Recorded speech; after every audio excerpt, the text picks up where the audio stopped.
Peter, nu er vi ved at være ved havnen i Grenaa. Og hvad er det, vi skal der? Jamen det, der skal ske, det er, at vi skal faktisk til Anholt lige om lidt. Så vi skal med den der færge, der ligger derovre.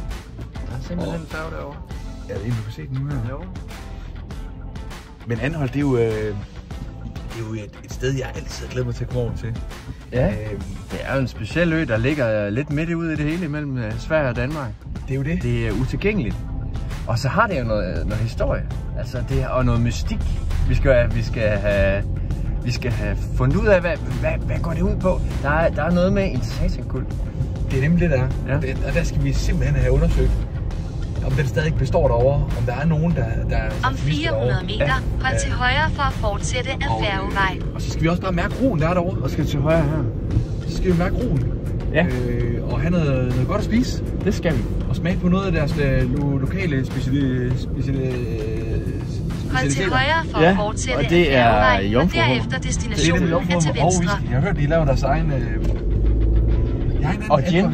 Der er også Anholt gin i hvert fald. Det er jo vist gin, jamen. Ja. Tag mod sydøst af færgevej mod Skakkesund. Ja. Og så skal om vi bare... 500 meter dreje til venstre og følg fiskerikajerne. Så...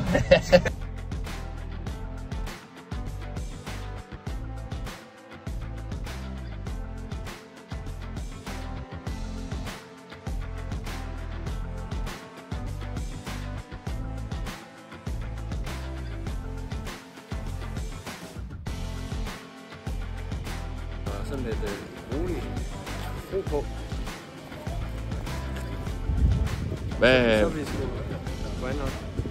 Hvad skal der ske nu? Jamen, jeg tænker, at det første, der skal ske, det er, at vi finder Casablanca. Og tjekker ind. Skal vi lige have lokaliseret, hvor den købmand er? Ja. Og ellers tænker jeg bare, Peter, at vi skal hygge os. Det er det, vi skal. Lige mærke stemningen her. Så lige falde ned. Jeg skal få... Jeg ved det ikke. En fadøl? En fadøl? Et godt bud. Altså, jeg ved det ikke. Det er et dejligt bud. Det kunne være et bud. Man kan godt mærke, at der er ro herovre. Ja, helt roligt.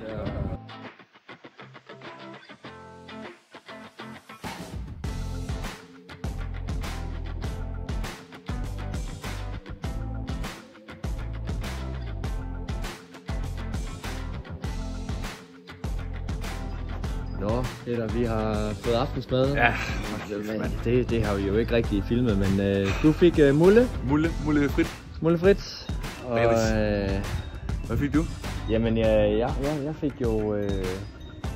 jeg fik et stjerneskud. Det går der. Og det var rigtig fint. Det var rigtig fint, gode omgivelser. Og det er jo bare dejligt, når vi er herovre, og vi får noget af det der gode fisk, som de er, som vi er så kendte for. Altså, ja. Og vi har indtil videre været faktisk, vi har været rundt omkring, vi har været på vores egen lille bar, Casablanca-baren. Det var vi. Og det var super hyggeligt. Der var hostelstemning. Det var der nemlig. Ja. Og det er noget, de kan herovre på Fanø. Ja. Og så tog vi videre på det gamle olieværk. Ja, det gjorde vi nemlig. Hvor vi fik en fin øl. Fin øl og god udsigt, og mærkeligt, den, altså...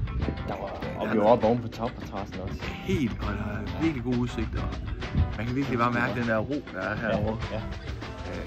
Og så fik vi aftensmaden der på en eller anden restaurant. Det havde ikke noget navn. Nej, det havde ikke noget navn. Bare restaurant. Restaurant, ja, hvor vi bor. Altså dem, der en der arbejder, jeg kommer god snak med en lokale, en pige, der bor herovre og arbejder. Det er jo fantastisk, og de lavede dejlige fisk og skaldøg til os. Ja. Så nu er vi kommet videre. Nu er vi kommet ud til noget, vi blev anbefalet af hende på færgen, hende lokale der. Ja. Som synes, at vi skulle tage herud og så lige se en solnedgang. Nemlig. Nu er vi på Orakel. Og der er stemning herovre fra. Ja, nemlig. Hele vejen ind. Lad os se, hvad der sker.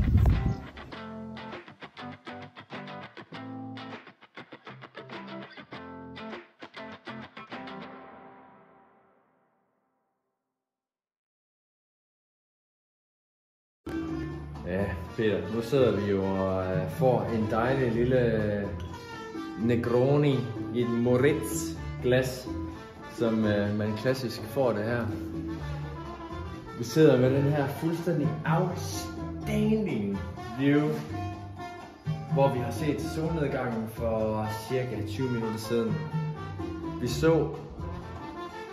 så solen simpelthen gå ned under vandoverfladen, sunket som, jamen jeg ved ikke, jeg kan ikke komme med en rigtig god reference her.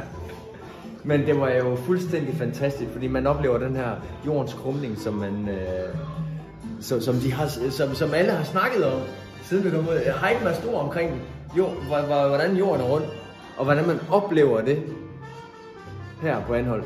Og at det er et spirituelt sted at komme, og det har vi oplevet på first hand. Fuldstændig fantastisk. Vi var stort set det eneste, der var der på det tidspunkt. Nu er der lidt mere liv, og vi har trukket indenfor og skulle have lidt varme, og fordi at vi jo insisterede på at skulle se den her solnedgang, og så nu skal vi lige have lidt varme igen, og det får vi med en Negroni. Den giver god varme. Men jeg ved ikke med dig, Peter, hvad du tænker i forhold til de her omgivelser, men jeg er i hvert fald fuldstændig blown away, og det har jeg været lige siden vi kom på land. Hvad tænker du, Peter?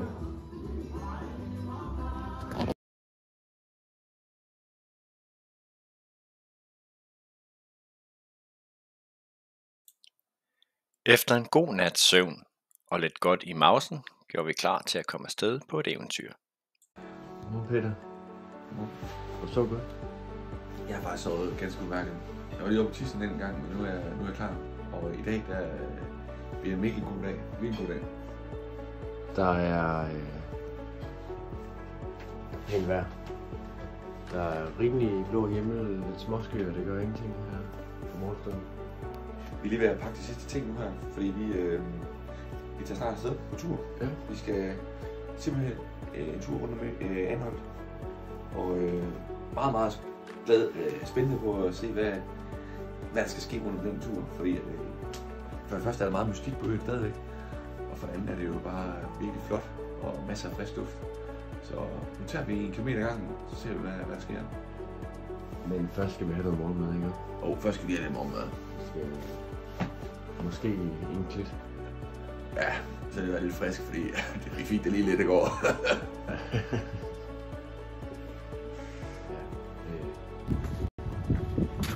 Nu er vi jo på vej ud på vores tur her, hvor vi skal gå Anholt rundt. Vi starter her, hvor vi kommer ind til færgen. Man kan se færgen stadigvæk i der. Så vi starter og så er det her, vi skal hele vejen rundt. Det er så simpelt. Det er opskriften for i dag. Så vi starter med at gå i det her bounty-sand. Og det er jo helt noget. Ja. Det må jeg sige. Det bliver godt. Vi starter.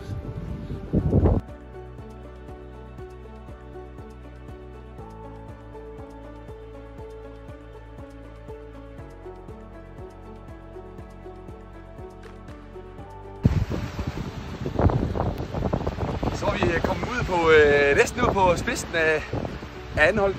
Og vi har lige set nogle sæler lige nu her. Som er helt ude på det der. De hopper i vand. De er lidt bange for os. Det er nemlig det der. Og det er en stor flok. Præcis. Det hedder Totten derude. Ja. Og det er meget, meget... Altså, det er fantastisk at være her lige nu med de her sæler. Det er lidt ligesom grenen i Skagen, ikke? Præcis. Men det kan det også Anholt også byde på. Det kan det. Så det er fedt. Ja, en stor alfa sæl ude i siden. Jeg kan ikke så godt se den lige nu. Her sidder, og så er der en masse, der kigger på os herude. Og ude til den anden side også.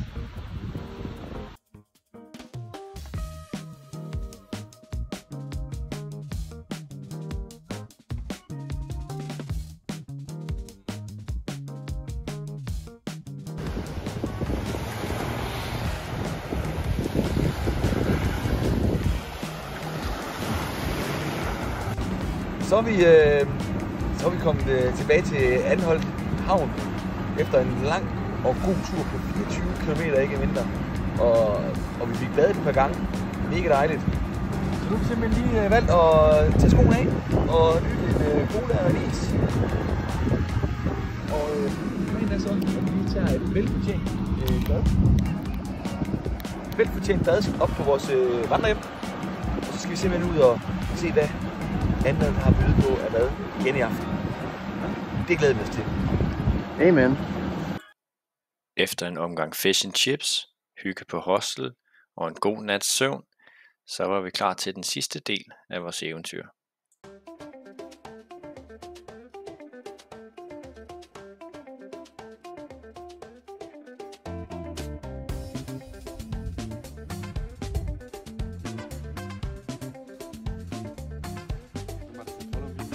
Doktor, hvor er vi henne? Vi er netop kommet op. Vi startede nede fra havnen af, og så faktisk gå hele vejen op af bjergryggen, op til noget, der hedder Nordbjerg, hvor der skal være et hvor man kan sige over forskellige landskab, der er fuldstændig enestående. Jeg må sige, jeg er blown away.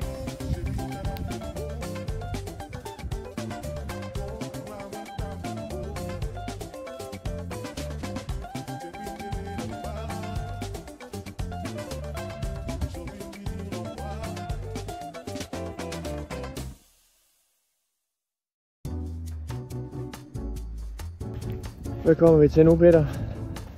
Vi er langt længe vandret igennem det her store område med lyng og hede, ja. Og nu er vi egentlig ude til vores slutdestination, Osteparken. Og tilbage i 1981 blev taget et billede af en djævel herude foran. Så derfor synes jeg, det er så spændende. Og så skulle der angiveligt også være en okay udsigt og sådan noget. Ja. Men der er ikke ret meget overstår den. Jeg synes, jeg blev lidt overrasket. Hvor du er grøn, faktisk. Men, så er vi inde i byen, og vi står ved siden af Anholt Kirke her, og man kan høre, at gudstjenesten er faktisk i gang. Ja. Så har vi tid til det, Peter? En gudstjeneste? Jeg tror, vi er presset. Der er en halv time til, vi skal være nede her færgen. Ingen syndsforladelse til os. Ingen syndsforladelse. Det er ærgerligt, fordi det er jo lige præcis her, hvor vi ved, der er tilbage i 70'erne, der blev lagt en masse mønter herinde. Det er satans mønter, ja. Men det må blive en anden gang, at vi kommer ind og leder efter den mønter derinde. Det gør vi. Vi fandt ikke nogen. Vi fandt ikke nogen. Vi fandt heller ikke djævlen. Fandt heller ikke djævlen. Men vi er mange oplevelser rigere. Præcis. Stop.